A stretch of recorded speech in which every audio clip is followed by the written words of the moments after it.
ఇది మహాభారతం కాలం. పండితులు చెబుతారు, భారతదేశపు ఆది చరిత్రలో అత్యంత గొప్ప గాథ కురుక్షేత్ర యుద్ధం. ఈ యుద్ధం కేవలం ఆయుధాలతో కాదు, ఇది ధర్మం మరియు అధర్మం మధ్య జరిగిన ఆత్మయుద్ధం. హస్తినాపురం కురువంశానికి రాజధాని. ఇక్కడే ప్రారంభమైంది మహాభారతంలో వాస్తవ ధర్మ సంకటాల కథ. కురుకుల కుటుంబంలో పాండవులు మరియు కౌరవులు కలిసి పెరిగారు. వారు ఒకే గృహంలో, ఒకే గురుకులంలో విద్యలను అభ్యసించారు. కానీ హృదయాలలో పెరిగిన భిన్నతలు భవిష్యత్తును మలిచాయి.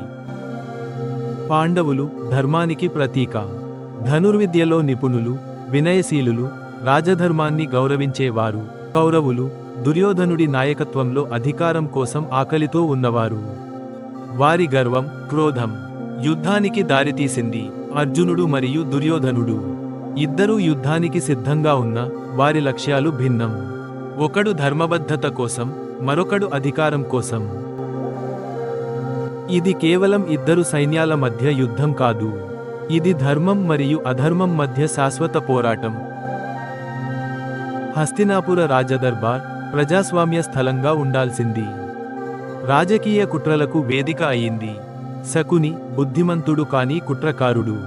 దుర్యోధనుడికి విషపు మాటలు ముడిపెట్టి పాండవులను పారద్రోలే ప్రయత్నం చేశాడు. ఒక్క పందెంతో పాండవులు 13 సంవత్సరాల వనవాసానికి వెళ్లాల్సి వచ్చింది. ధర్మాన్ని నమ్ముకొని అవమానాన్ని నమ్మకంగా మోయాల్సి వచ్చింది. భీష్ముడు వీరుడు, జ్ఞానవంతుడు. కానీ పరపతి ముందు అసహాయంగా మారిపోయాడు.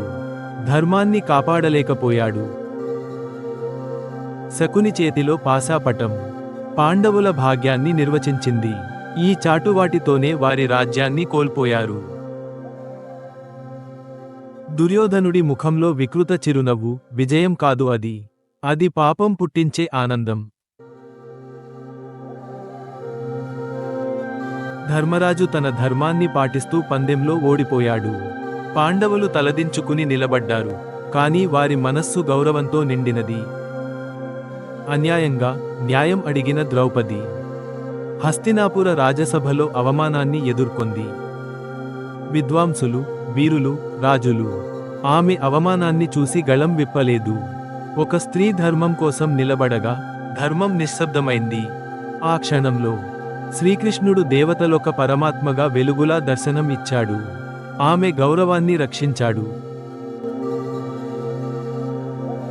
శాంతిని కోరుతూ శ్రీకృష్ణుడు హస్తినాపురానికి రాయబారిగా వచ్చాడు. ధర్మానికి సంకేతంగా యుద్ధాన్ని నివారించేందుకు ప్రయత్నించాడు. కానీ దుర్యోధనుడికి శాంతి అర్థం కాలేదు. గర్వంతో, అహంకారంతో శ్రీకృష్ణుని ప్రతిపాదనను తిరస్కరించాడు. భీష్ముడు, ద్రోణుడు వీరులు అయినా శాంతి కోసం పోరాడలేక పక్షపాతంలో చిక్కుకుపోయారు. పాండవులు యుద్ధానికి సిద్ధమయ్యారు. ధర్మం కోసం, సత్యం కోసం. ధనుస్సులపై నిశ్శబ్ద ప్రతిజ్ఞలు. కౌరవ సైన్యం శక్తిమంతంగా, అహంకారంగా, విరాటమైనంగా కదలింది. క్షణం క్షణంగా యుద్ధం సమీపిస్తుంది. కురుక్షేత్రం భూమిపై ఉన్న ధర్మయుద్ధానికి రంగస్థలం. ఇది మానవ చరిత్రను మార్చిన స్థలం. అర్జునుడు తన రథంపై శ్రీకృష్ణుని తోడుగా ఉన్నాడు. ఒకరు ధర్మయోధుడు, మరొకరు దైవశక్తి. వారు సైన్యాల మధ్యలో ప్రవేశించగా ఇద్దరి మధ్య నిశ్శబ్దం నిలిచింది. శబ్దం లేకుండా మాటల యుద్ధం ప్రారంభమైంది. దూరంగా లక్షల మందితో కూడిన సైన్యాలు ఎదురెదురుగా నిలబడ్డాయి. యుద్ధం మొదలు కానుంది. ఇక్కడ హస్తినాపురంలో అంధుడైన ధృతరాష్ట్రుడు తన కుమారుని అహంకారానికి మూల్యం చెల్లించాల్సి వచ్చింది. సంజయుడు తన దివ్య దృష్టితో యుద్ధాన్ని ప్రత్యక్షంగా చూస్తూ ధృతరాష్ట్రునికి యుద్ధగాథను చెబుతాడు.